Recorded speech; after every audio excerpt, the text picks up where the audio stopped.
سلام البنات، كي دايرين؟ لاباس عليكم؟ هانين مهنيين مرتاحين؟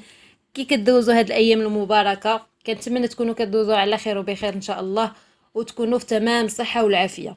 كيف ما وعدتكم في الفيديو اللي قبل، قلت لكم غنوجد معكم واحد الحشوه جديده نعمروا بها هاد البطبوط الصغير.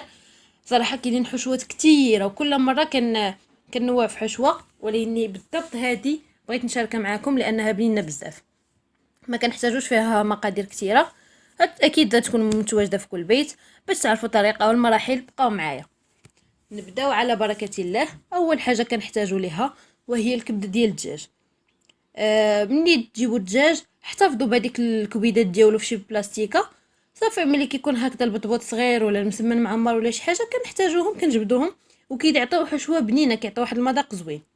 كنحتاج واحد جوج بصيلات، نص حامضه تقريبا، شويه ديال سودانيه ولا فلفله ولا نشوف شنو نتوما بغيتو، الزيتون الخضر والربيع يكون مقرد. هادشي اللي غادي نحتاجو، واكيد العطريه حتى من بعد وغادي نشاركها معكم.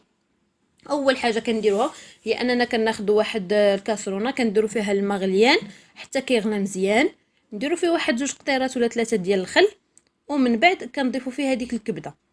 بزاف ديال البنات ما كيبغيوش يسلقوها، ولكن كنفضل انها تسلق باش كتحيد لنا ديك الزفوره ديالها. ملي تنسلقوها تتولي شو بنينه. صافي انا درت هذا بتسلق، خليتها وغادي ندوز نقرد هذيك البصيله. عندكم فلفله تقدروا ديروا فلفله بالالوان حتى هي كتجي زوينه. المهم انا كنختصر على هاد المكونات اللي قلت لكم. ناخذ البصيله ديالنا نقردوها شويه شويه مع الربيع مع الفلفله. صراحه واخا جبت هذيك الفلفله حاره، ولكن من بعد درت غير الهريسه لان جاتني حاره بزاف.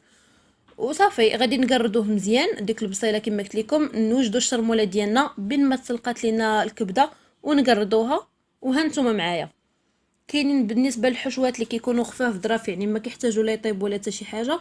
كنديروا الطون، الذره، الفرماج ولا البيض محكوك.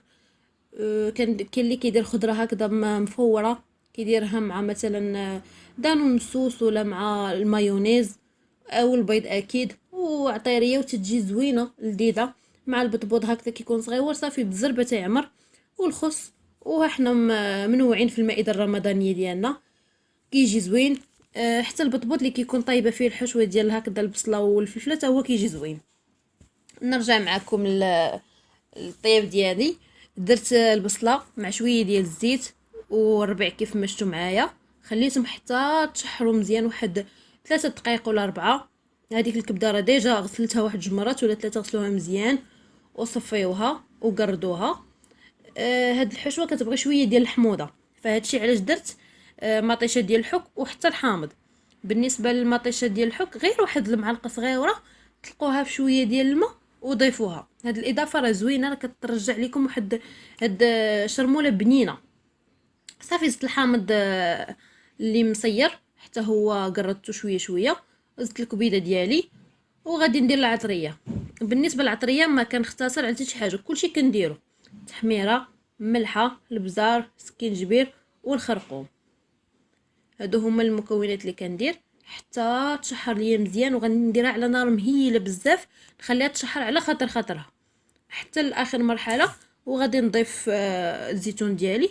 صافي نخليها تدفى واحد شويه. في هاد الوقيته اللي غادي تكون كتدفى انا غادي نمشي نغسل داك الخص ديالي. ضروري تغسلوه واحد 4 ولا 5 ديال المرات، لانني انا شحال ما كنت كنغسلو كنلقى واحد البخيخيشات صغيورين تيخرجوا منه. الجو دابا سخن فضروري الغسيل. كنا كنغسلو مع كورونا الخضره والديسير وكل شيء، ولكن دابا مع الصهد يعني حتى هي حتى الصهد مشكل، حتى هو كيخلي دوك الحشرات كيتخباو في الخضره. صافي بديت نعمر. غناخذ البطبوطه ديالي صغيره، غندير فيها شويه ديال الخس، واحد المعلقه ولا جوج ديال الحشوه، ها هي واجده. نستمر على نفس الكيفيه حتى نعمرو كامل. صراحه في رمضان كنديرو نهار بنهار، يعني نهار نهار لا، تعجبني وخفيف ظريف بالزربه تيوجد، تيجي زوين. راني ديجا شاركته معكم في الفيديو اللي قبل كامل، جمعته ودرته في المجمد. اكيد قبل ما نجمعو نديرو في الفريكو ضروري تحلوه كامل، يعني ماشي تخرجوه تحلوه، لا، حلوا ديك البلاصه اللي نتوما غادي تعمروا فيها الحشوه وخليوه في الفريكو هكذاك ملي كتبغيو كتجبدوا واحد 10 ولا 20 اللي بغيتو وكتعمروها، كتجيكم سهله وماهله. غنستمر على نفس الكيفيه حتى نكمل البطبوط كامل اللي عندي، ونرجع معكم مع الشكل النهائي وبصحه والراحه. كنتمنى تكونوا كدوزوا هاد الاجواء زوينه بوصفات خفيفه ظريفه، لاننا صراحه خصنا نعتمدوا بزاف على الخضره مفوره، على الديسير، من نحاولوش نمشيو للمعجنات بزاف لانها كضر المعده صراحه وكتقل علينا. فمحتاجين في هاد الوقيته اننا ناخذ خضره فخاش.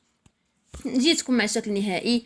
انا ساليت الطبق ديالي واجد بصحه والراحه. كنتمنى الفيديو ديالي ما ينال الاعجاب ديالكم، ولا عجبكم ما تنساونيش من لي لايك، من لو بارطاج مع الاهل والاصدقاء. ولا كنتوا اول مره تشوفوا القناه ما تنساوش تشتركوا وتفعلوا الجرس باش يوصلكم كل جديد. وكنقول لكم السلام عليكم.